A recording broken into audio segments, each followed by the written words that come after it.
Salut, alors dans cette vidéo, on va voir comment transformer un petit compte de trading en un gros compte de trading. Comment on peut monter un petit compte de trading qui va être à 100 euros, 200 euros, moins de 500, généralement moins de 1000, à un gros compte de trading qui va être à plus de 100 000, voire plus. On peut monter même jusqu'à 500 000, 1 million.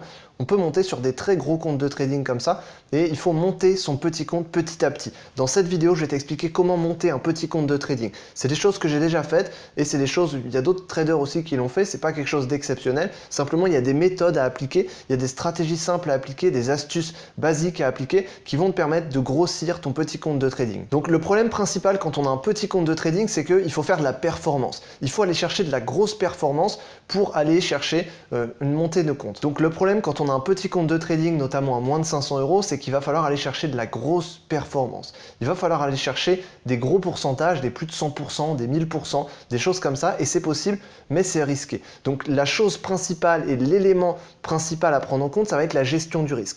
Il faut être sûr déjà qu'on puisse se permettre de tout perdre, parce que du coup on va prendre un risque qui est tel que peut-être qu'on va perdre forcément ce capital. Après, si c'est des petites sommes, c'est pas trop grave, on peut recommencer et à la fin on sera toujours gagnant.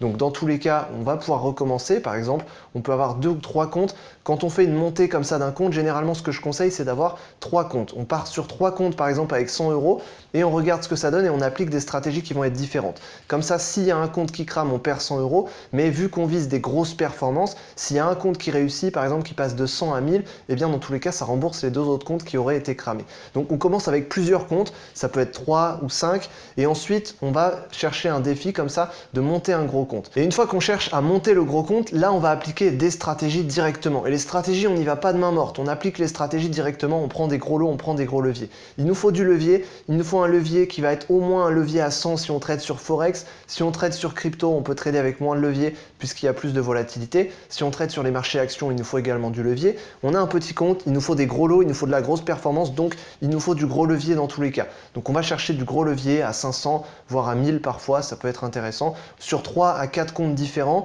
et ensuite on applique ça à fond. Et dans ce cas-là, il ne faut pas avoir peur de prendre des positions, puisque dans tous les cas, on a un petit compte, le but c'est de faire de la grosse performance, donc il faut prendre un max de positions, et il faut chercher des bonnes entrées en termes de position. Et l'élément principal sur lequel on va se concentrer, c'est la gestion du risque. C'est-à-dire que généralement, on va avoir ce qu'on appelle un drawdown.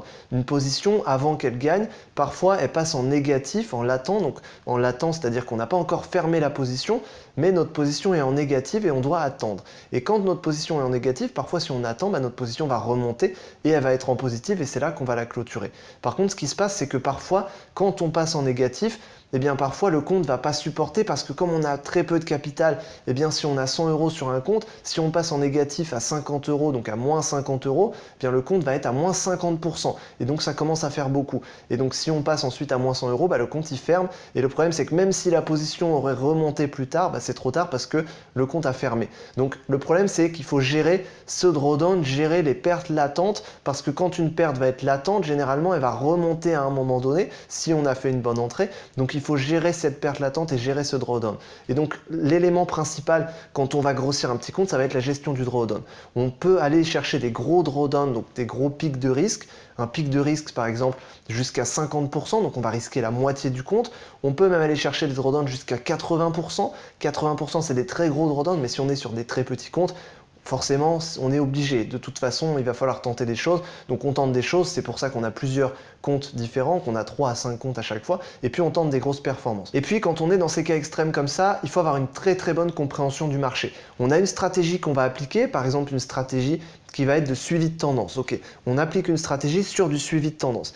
Alors la meilleure chose, c'est que quand on va être dans une tendance, dans un suivi de tendance, le marché est en tendance, on trade la tendance et on suit et on prend un max de position et on essaye d'avoir des bonnes entrées en gérant le risque pour éviter de se faire sortir bêtement sur des stops. Maintenant, si on a un marché qui ne va pas être en tendance, qui va être en range, eh bien dans ce cas, on ne va pas trader.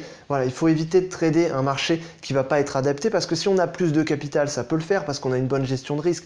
Mais là, vu qu'on a très peu de capital, on va avoir une gestion de risque qui va être extrême. Et donc, on va prendre des positions, la moindre position va de suite être extrême en termes de risque.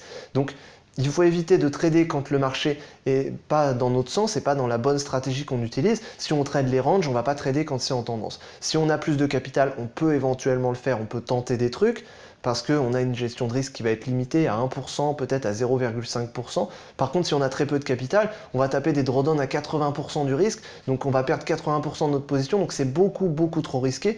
Donc il faut trader uniquement pendant les moments où le marché est adapté à notre stratégie. Ça, c'est extrêmement important. Et donc je dirais que les principaux conseils, c'est si on a des petits comptes, ne pas hésiter à prendre du risque parce que dans tous les cas, le risque il sera là puisque le compte il risque d'être cramé à tout moment. Et le seul élément principal sur lequel on peut jouer en termes de niveau de risque, ça va être l'entrée en position, le timing d'entrée en position. On va entrer au timing parfait. On va entrer dans la tendance si on trade les tendances, on va entrer dans le range si on trade le range.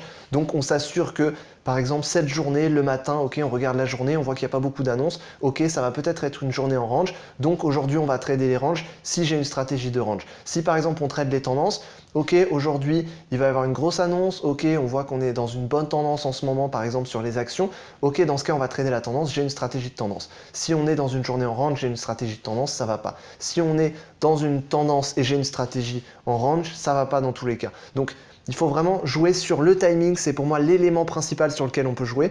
Maintenant, en termes de risque, en termes de lot, on va pas pouvoir calculer grand chose. Si par exemple on est à 100 euros, on prend les lots minimum. On peut prendre éventuellement un peu plus si on part sur du scalping, des choses comme ça. Mais ensuite, ça va se jouer sur le timing. Et il y a toujours des moments où le marché sera pas adapté. Mais quand le marché n'est pas adapté, ça veut dire que ça dure pendant quelques jours, peut-être au maximum quelques semaines. Et puis ensuite, derrière, on peut recommencer. Donc si on a par exemple 3 comptes, ok, on trade sur un, on teste une stratégie, ça fonctionne, on arrive à le grossir, par exemple de 100 jusqu'à peut-être 1000 ou jusqu'à peut-être 10 000, ok, c'est cool, dans ce cas, ensuite, on diminue le risque et on part sur des stratégies qui sont plus classiques, avec du 1% de risque, du 0,5% de risque, là, ça va être plus standard, on va générer moins, mais ça va être dans la continuité, dans le long terme, on vise le long terme ensuite. Et puis si ça fonctionne pas parce que le marché n'était pas bon à ce moment-là, on recommence la semaine d'après parce que le marché n'est pas tout le temps le même, tous les jours le marché est différent, toutes les semaines le marché est différent, il y a des choses différentes qui se passent. Il peut peut-être qu'à un moment donné, il y a eu une news qui a fait que le marché n'était pas adapté, mais peut-être que la semaine prochaine, il n'y aura pas cette news, et donc le marché sera adapté. Et donc on pourra se refaire des pertes qu'on a eues avant. Donc c'est ça l'idée, si on prend beaucoup de risques, on va avoir peut-être des pertes, mais vu que c'est un petit compte, c'est très limité. Par contre, on peut avoir des gains qui vont être beaucoup plus intéressants, puisque dans tous les cas, les pertes sont limitées, mais les gains sont illimités. C'est ça qu'il faut voir. Les gains sont illimités, les pertes sont limitées. C'est comme ça qu'il faut voir les choses, et dans tous les cas, on va prendre du risque, il ne faut pas avoir peur.